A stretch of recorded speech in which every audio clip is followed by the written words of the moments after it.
Bonjour à tous.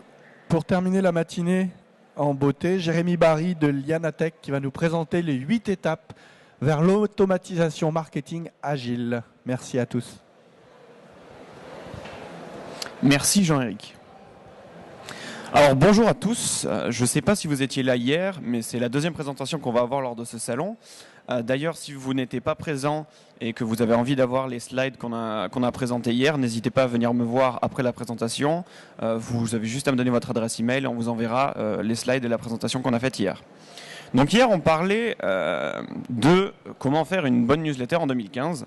Aujourd'hui, on va aller sur quelque chose d'un petit peu plus poussé, qu'on appelle l'automatisation marketing. Donc en anglais, le terme le plus connu, c'est marketing automation. Mais c'est aussi, on peut le franciser. Tout n'est pas uniquement en anglais. Alors, petite présentation pour ceux qui n'étaient pas là hier. Liana Technology, qui c'est, d'où on vient, etc. Donc on est basé en Finlande et on développe des outils marketing et communication. On a un total de 125 employés, etc. Donc c'est-à-dire qu'on fait absolument tout nous-mêmes. Donc on est vraiment confiant sur ce qu'on propose et on sait de quoi on parle. Je ne vais pas vous faire tout le pédigré, il y a plein de récompenses, etc. Si jamais vous voulez en savoir plus, n'hésitez pas. On est au stand B29, venez nous voir, on sera ravis de vous accueillir. En anglais, en français, en finnois. Petite rectification, quand hier j'ai dit finnois, tout le monde a pensé chinois. Donc non, le finnois, c'est la langue qu'on parle en Finlande. Alors, quelles sont les tendances aujourd'hui dans le marketing digital? Le content marketing, faire un contenu de qualité. J'en parlais hier, c'est très important.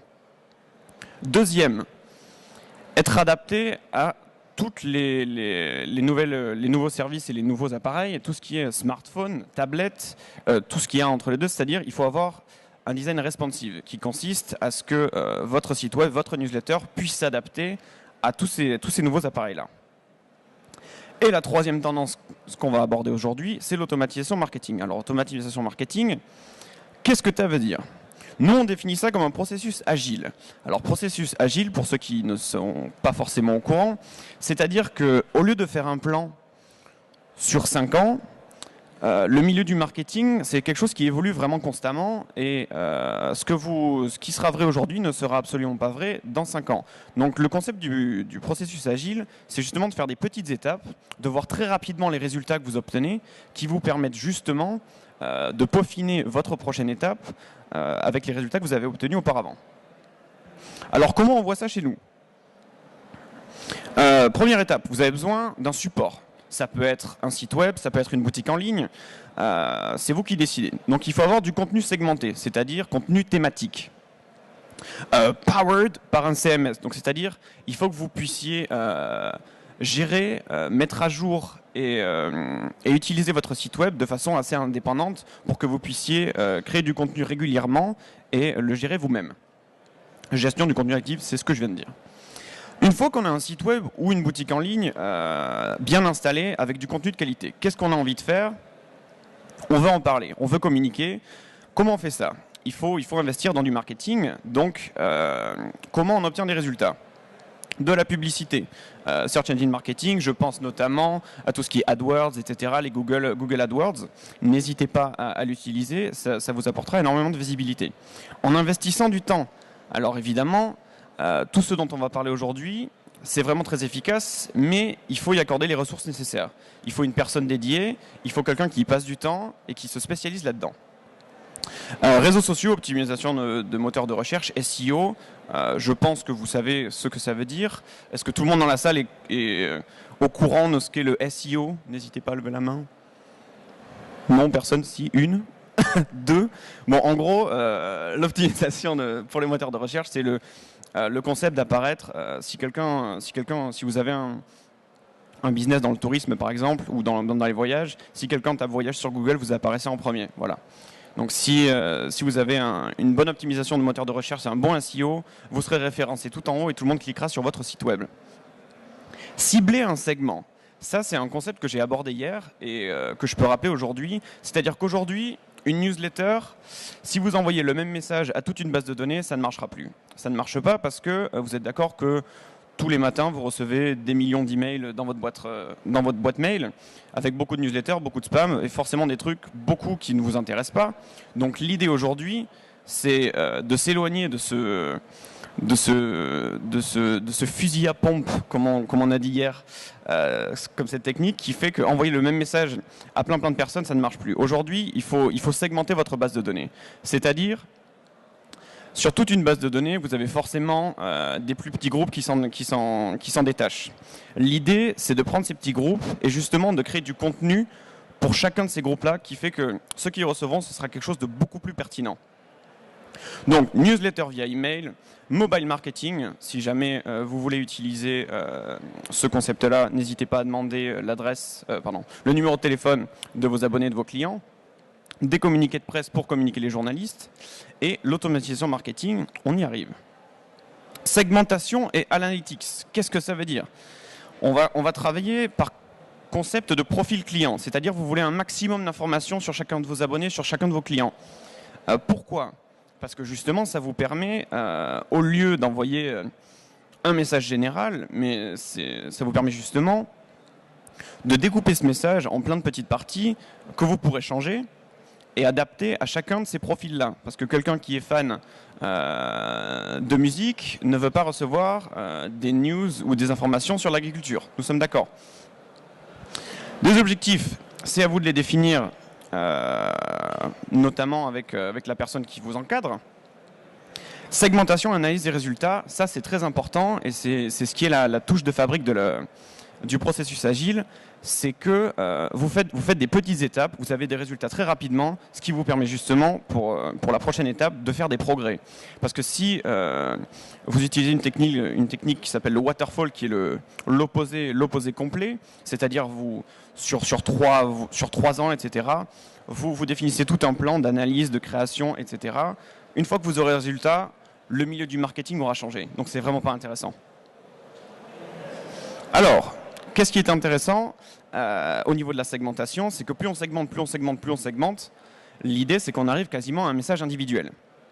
Alors, qu'est-ce qui est intéressant sur cette segmentation extrême qui pousse à la personnalisation vraiment très individuelle de chaque message? Le timing, quand est-ce qu'on envoie un message? La fréquence, combien de fois vous envoyez un message? Le contenu, qu'est-ce qui est contenu dans le message que vous envoyez? Le management, la gestion de est-ce que c'est le bon contenu pour cette personne-là? Le comportement passé, très important. Étude comportementale de vos abonnés. Où est-ce qu'ils ont cliqué? Qu'est-ce qu'ils aiment? Ça, c'est toute une base d'informations que vous pourrez récupérer, notamment avec Google Analytics. Ça, c'est très important, on en parlera un petit peu après. Le potentiel. J'imagine que beaucoup d'entre vous, si vous utilisez un fichier, un système de gestion de clients, un CRM, ça permet d'identifier les potentiels clients très facilement. Quelle est la bonne fenêtre d'achat qu'il faut exploiter, durant laquelle il faut envoyer un message? Quel canal utiliser? Et surtout, écouter tous les résultats et les micro-signaux qui vous seront envoyés. Alors, il y a plusieurs approches.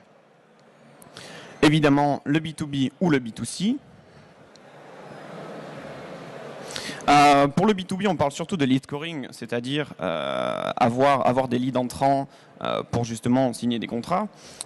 Mais pour le B2C, ce qui est le plus intéressant, c'est l'automatisation marketing, c'est-à-dire automatiser un maximum tous les messages et toutes les réponses que vous envoyez pour justement vous faire économiser énormément de temps.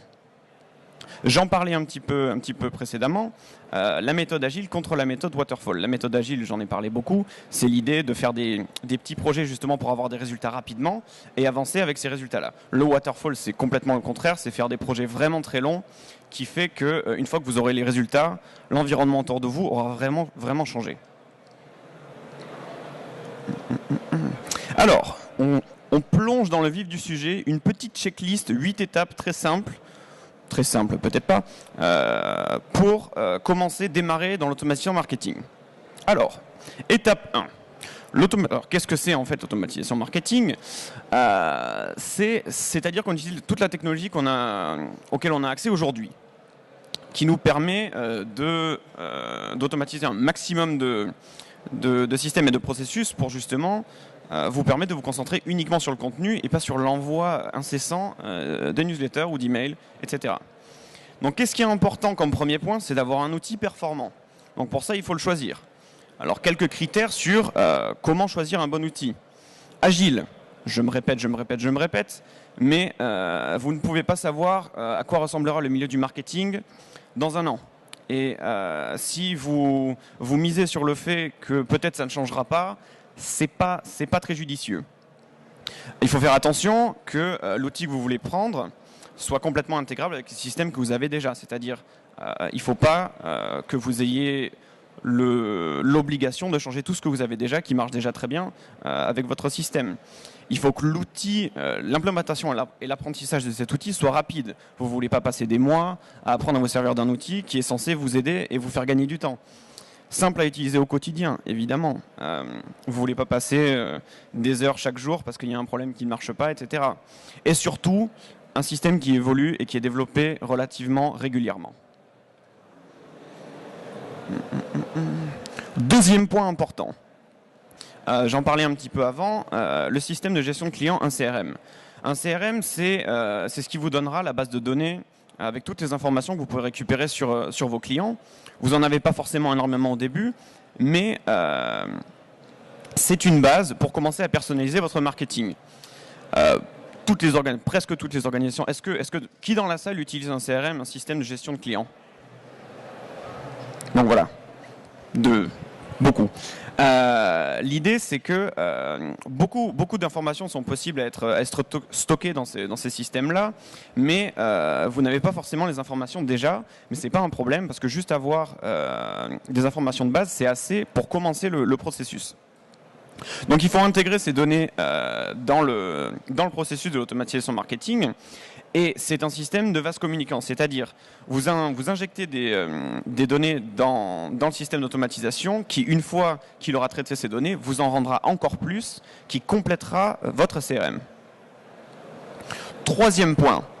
Alors, Trigger-Based Email Marketing, on parle de messages trigger, c'est-à-dire d'éléments déclencheurs qui déclenchent tout simplement une réaction. Alors, on va commencer, évidemment, on se répète toujours, ne partez pas sur des gros projets au début, ça ne vous sera pas bénéfique. Partez sur des choses simples, voyez les résultats et avancez petit à petit.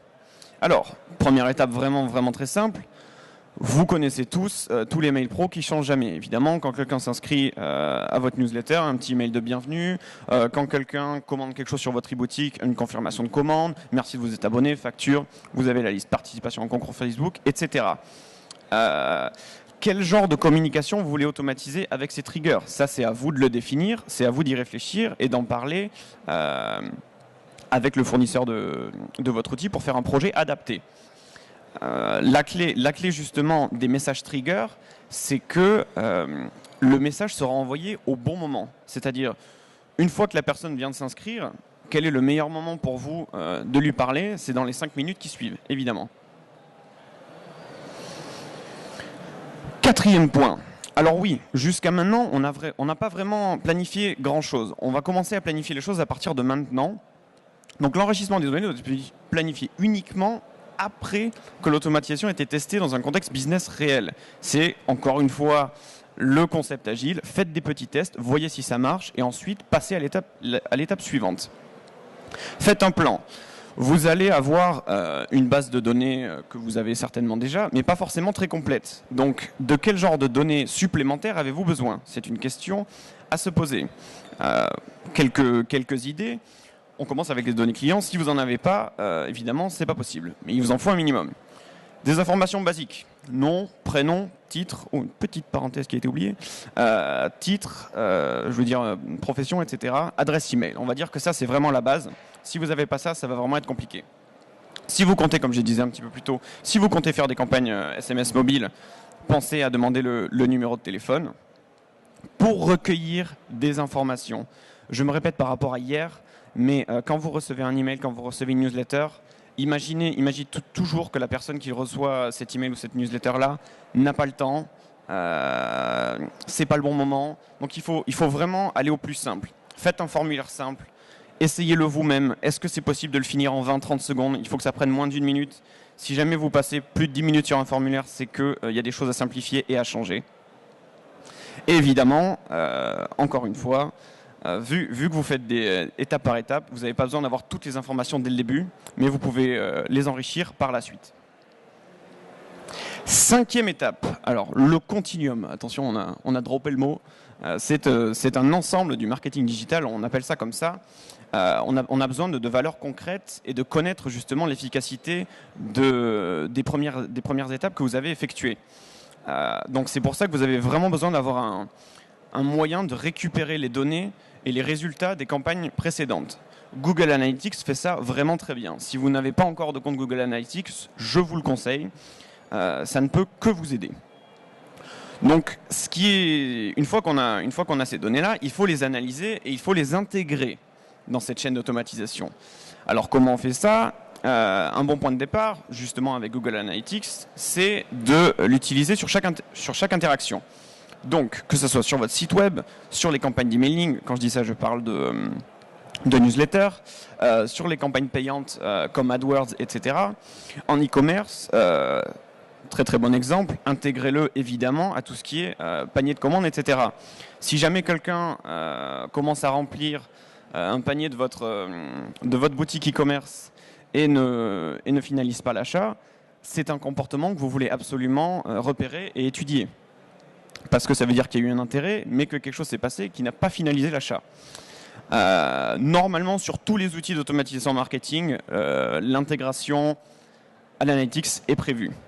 Le problème, c'est qu'une fois qu'on a toutes ces données-là, qu'est-ce qu'on en fait ? C'est là où ça demande du temps. Petite astuce pro, le matin, prenez votre iPad, une bonne tasse de café et c'est parti pour une bonne dose d'analytics. Étape 6. Alors, voilà, on parlait que ça demande beaucoup de temps. Le fait d'automatiser beaucoup de choses, ça fait que vous allez avoir besoin d'énormément de contenu, parce que beaucoup de contenu va être envoyé de façon régulière. Il faut que vous ayez la certitude de pouvoir justement fournir ce contenu-là de façon régulière, et surtout, il ne faut pas dégrader la qualité de ce contenu, il ne faut surtout pas viser sur la quantité par-dessus la qualité. Créer des formulaires, des landing pages et des email templates. Ça, c'est quelque chose qu'on recommande tout le temps. Comment on fait ça ? Comment on peut vous aider ? Une bonne librairie de contenu organisé, c'est-à-dire vous avez, je crois que c'est conseillé un petit peu plus bas, voilà, un Dropbox. J'imagine qu'il y en a beaucoup dans la salle qui utilisent Dropbox, moi je l'utilise aussi. C'est un espèce de serveur sur lequel vous pouvez stocker énormément d'images, de vidéos, de matériel marketing que vous pourrez utiliser dans la création de contenu et qui vous aidera à vous organiser vraiment, vraiment mieux. Engager un photographe professionnel, le marketing, excusez-moi, on ne le rappellera jamais assez, c'est quelque chose de vraiment très visuel. Donc si vous avez des images prises par un téléphone de 98, ça va vraiment pas vous faire vous démarquer. Donc ayez des photos de très bonne qualité pour laisser une très très bonne impression aux personnes que vous contactez. Une bonne librairie de contenu et des templates d'email permettent aux marketeurs de se concentrer uniquement sur le contenu. On le répète, le métier des marketeurs, ce n'est pas de se prendre la tête avec tout ce qui est logiciel, outils, web design, code, etc. Eux, leur métier, c'est vraiment de se concentrer sur le contenu. Et justement, ça permet de construire un contenu engageant que le destinataire trouve et trouvera intéressant. Et c'est ça qui est le plus important. 7e étape. Antépénultième, non, je ne sais plus si. Antépénultième peut-être. L'automatisation marketing, c'est distribuer du bon contenu dans la fenêtre de temps adaptée pour chaque personne. Je l'ai dit un petit peu plus tôt, quel est le meilleur temps, le meilleur timing pour aborder quelqu'un ou pour lui envoyer un message. Évidemment, si vous n'avez rien à lui envoyer, vous n'aurez pas de résultat, ça c'est sûr. Donc, un petit conseil, faites un content calendar, une espèce de calendrier avec des objectifs qui dit, par exemple, pour le mois prochain, on va faire 2 articles, 3 articles avec des idées de sujets, de topics, de thèmes, etc. Très important, la planification stratégique d'un bon contenu ne peut pas être externalisée, c'est-à-dire c'est à vous de créer ce planning et de faire en sorte de le respecter parce que c'est vous qui êtes la meilleure personne pour justement créer ce contenu-là. Si jamais, sur la partie création, une fois que le plan est fait, vous pouvez, si jamais, évidemment, problème de temps, problème de personnel, etc., demander de l'aide, si jamais besoin, évidemment. Néanmoins, un article, grosse phrase, un article bien planifié est déjà à moitié écrit.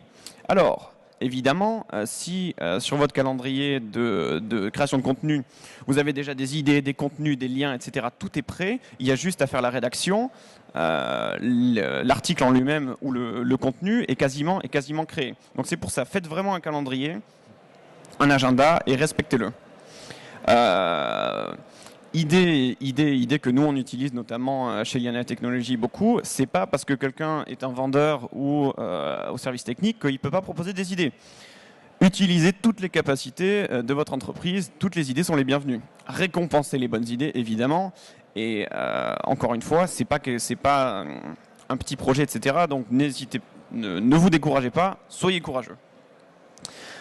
Petite anecdote, les livres blancs, les études de cas, les e-books, les présentations, e-marketing, etc., ça demande du café. Voilà. Dernière étape de notre petite checklist sur l'automatisation marketing et comment la démarrer.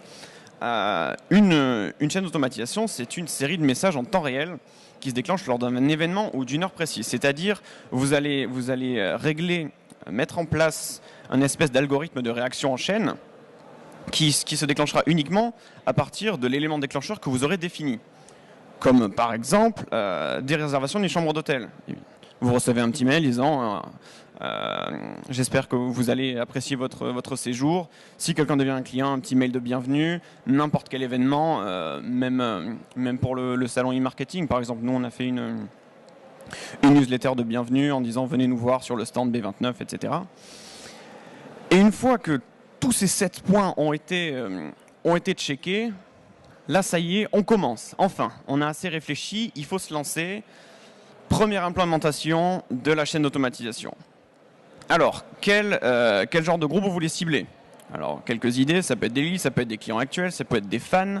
Si jamais vous avez des fans Facebook, des fans sur Twitter, etc., ça peut être des employés, des lecteurs, on peut parler de blogs, etc., des partenaires, B2B. C'est vous qui décidez. Une chaîne d'automatisation, c'est pas forcément uniquement des emails ou des newsletters. Ça peut être une combinaison d'emails, de marketing mobile, donc tout ce qui est envoi de SMS, etc., ou des réseaux sociaux. C'est à vous de le définir. La plus simple des chaînes d'automatisation peut vous aider à influencer vos clients. L'idée, c'est que justement, avec tous ces messages automatisés, vous n'allez pas avoir besoin d'avoir une campagne ou de forcer les ventes, vu qu'en fait, à chaque fois que vous enverrez un message, ça sera au bon moment, avec le bon contenu. Donc la personne aura envie de l'ouvrir. Une fois qu'elle l'aura ouverte, elle sera contente du contenu à l'intérieur. Donc vous n'avez même plus besoin de faire le premier pas vers cette personne-là. Elle va vous contacter directement et vous dire « Oh, je suis vraiment très intéressé, est-ce que vous pouvez m'en parler un petit peu plus? Voici mon numéro de téléphone et mon adresse email. » Petite phrase, évidemment, « No one wants to be sold, but everyone wants to buy. » Ce qui est relativement vrai. Les avantages, quelques chiffres. Les avantages de l'automatisation marketing, communication beaucoup plus pertinente. Chiffres tirés de l'email marketing industry census de 2014. 1100 email marketers. 83%, une communication beaucoup plus pertinente. L'engagement client. 76%, évidemment. Si à chaque fois que vous envoyez un message, c'est au bon moment avec du contenu vraiment, vraiment adapté, vos clients vont se dire « Waouh, ils font vraiment attention à moi, je vais rester, je vais regarder ce qu'ils me proposent. » Communication à un meilleur moment. Encore une fois, la meilleure fenêtre d'envoi, c'est celle qui suit l'action en question. Augmentation de la fidélité client. Cross-up and upsell opportunities. Qu'est-ce que ça veut dire? C'est-à-dire, si quelqu'un a acheté par exemple une télé sur votre web store, le fait qu'il revienne et qu'il achètera tous les accessoires qui vont avec augmente de 65%. Augmentation des revenus, je pense que ça parle à tout le monde, 57%. Et économie de temps, évidemment. Si tout commence à être automatisé, vous avez beaucoup plus de temps pour faire tout le reste. Alors, quelques exemples des triggers les plus utilisés. Alors, évidemment, l'abonnement ou l'enregistrement sur un site web. Les messages automatiques en visitant ou en s'enregistrant sur un site. Tout ce qui est Gardez vos clients au courant ou faire en sorte qu'ils reviennent sur votre site web. Si jamais quelqu'un a commencé à commander énormément de choses sur votre site web et que l'achat ne se finalise pas, une très bonne technique d'automatisation marketing, c'est justement d'envoyer un petit mail de réponse après ça en disant « Oh, on s'est aperçu que vous aviez oublié de finir votre achat, donc n'hésitez pas à cliquer sur le bouton pour le finir instantanément. » Des inscriptions pour le renouvellement, soit d'abonnement, etc. Du téléchargement de contenu, si vous avez des livres blancs à proposer, si vous avez des études de cas, si vous avez des présentations, etc. Upsell, c'est ce dont je parlais, c'est-à-dire si quelqu'un a déjà acheté quelque chose chez vous, il achètera le reste autour. Des produits complémentaires, donc ça peut être tout ce que vous proposez. Du contenu vu sur votre site. Des notifications justement d'événements, de dates et d'heures à laquelle il faut y assister, et tout ce qui fait partie du cycle de vente pour rappeler aux clients, etc., des nouveautés et de tout ce qui va apparaître. Alors, après toute cette théorie, petite étude de cas très rapide pour voir en gros, en concret, qu'est-ce que ça veut dire. Fintoto, c'est un site en Finlande de paris en ligne. Et il voulait recueillir énormément de données clients pour justement commencer l'automatisation marketing et voir quel genre de résultats ils pourraient avoir. Alors évidemment, ils voulaient se concentrer uniquement sur leur propre base de données.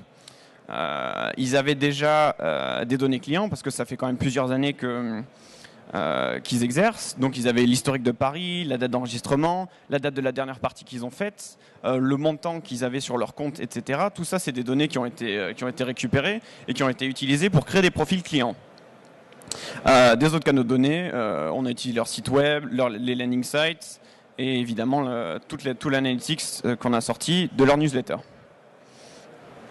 Alors, à quoi ça nous a servi ? Ça nous a servi à définir un espèce de cycle de vie du client, c'est-à-dire comment se comporte un client quand il se connecte sur leur site et qui commence à être actif. L'objectif optimal, c'était justement de faire une personnalisation extrême pour chacun des stades de ce cycle de vie. C'est pour ça on a fait ce cycle de vie par rapport au pari. Donc vous pouvez voir, il y avait quelqu'un, suspect c'est quelqu'un d'intéressé, prospect c'est quelqu'un qui est encore plus qu'intéressé, qui se dit il est vraiment à deux doigts de commencer à s'inscrire. Un nouveau client, c'est quelqu'un qui vient d'activer un compte. Un client actif, c'est quelqu'un qui justement commence à développer, commence à jouer, etc. Un client passif, c'est qui commence vraiment à réduire son activité et du coup, ça devient un client complètement passif à la fin qu'il faut réactiver. Alors, avec ce cycle de vie, on a fait des programmes. Comment contacter ces personnes-là avec un message adapté. Donc on a fait des programmes marketing pour les nouveaux clients qui étaient la troisième étape. Ensuite, on a fait des messages clients pour les clients passifs qui étaient vers la dernière étape, ce qui étaient les deux points les plus importants pour Fintoto. Donc on a pensé des messages de bienvenue pour les gens qui viennent d'arriver, des rappels tous les mois pour les clients passifs. Revenez jouer, évidemment. Tout ça en étudiant le montant de crédit de jeu qu'ils avaient et justement sur les messages qu'on leur envoyait, des call to action clairs. J'en parlais aussi hier, c'est-à-dire faire en sorte que ce que vous voulez que votre client fasse soit vraiment très clair. C'est-à-dire un gros bouton en plein milieu de vos newsletters qui dit « Revenez jouer en cliquant ici ». Voilà. Évidemment, pour les motiver, des petites récompenses à revenir. Deuxième phase du cycle, qu'on n'a pas encore mise en place, mais c'est en prévision, c'est d'étendre justement toute cette automatisation pour toutes les phases du cycle qu'on a vues juste précédemment. Quelques résultats pour la première phase qu'on a fait avec eux, 50% d'efficacité supplémentaire pour le programme de bienvenue. Des milliers de nouveaux comptes créés, Fintoto est vraiment très content. Le programme de rappel de clients automatisés qui justement envoie des messages assez régulièrement pour les clients qui deviennent un petit peu passifs pour leur dire « Hey, revenez chez nous » est 300 plus efficace. Ouh là là, Seigneur Dieu, oui, nous sommes en franglais. Plus efficace que la newsletter normale, amenant des centaines de clients à revenir vers le site et à jouer avec Fintoto. Alors qu'est-ce qui va arriver dans le futur? C'est plus on avance, plus on s'aperçoit que justement le marketing a besoin d'énormément de logiciels parce que beaucoup de données sont à traiter. L'idéal, c'est d'avoir une communication complètement personnalisée et un message individuel pour chacun de vos abonnés. Donc ça demande de traiter énormément de données et beaucoup de temps. Donc avoir des logiciels de plus en plus performants pour le marketing, c'est quelque chose qui va devenir vraiment, vraiment très très important. Comme je viens de le dire, il faut, comme Facebook et Google le font déjà d'ailleurs, avoir vraiment une communication pertinente. J'imagine que vous avez tous eu sur le côté de Facebook une proposition de pub. Comment ils sont au courant? Qu'est-ce qui se passe? C'est un peu l'idée que vous voulez atteindre avec votre automatisation marketing et la segmentation de votre base de données. Le marketing, justement, vu que quand vous enverrez un message, ça sera quelque chose de vraiment, ça sera au bon moment, ça sera avec le bon contenu, ça sera exactement ce que la personne à laquelle vous l'envoyez veut. Ça sera complètement inspirant, intéressant et désiré pour cette personne-là, qui fait qu'elle reviendra vraiment encore plus vers vous. La contrepartie, c'est que l'évolution des logiciels et de la technologie fera justement que si jamais quelqu'un vous bloque, vous serez bloqué à tout jamais. Donc c'est quelque chose qu'il faut vraiment éviter. Et les outils sont là pour vous aider à accomplir cette idée-là. Alors la question est, qui et quand? Qui veut commencer l'automatisation marketing et quand? Donc voilà, écoutez, merci beaucoup d'être venu pour cette présentation. Si vous êtes intéressé pour en savoir un petit peu plus sur l'automatisation marketing, je vous conseille de vous rendre sur www.lianasem.fr où vous aurez à télécharger un livre blanc qui est une version un petit peu plus complète de la présentation que je viens de vous faire, sur laquelle vous retrouverez toutes les informations dont je viens de parler et encore plus. Voilà, et n'hésitez pas à venir nous voir au stand B29 juste là-bas. Merci beaucoup.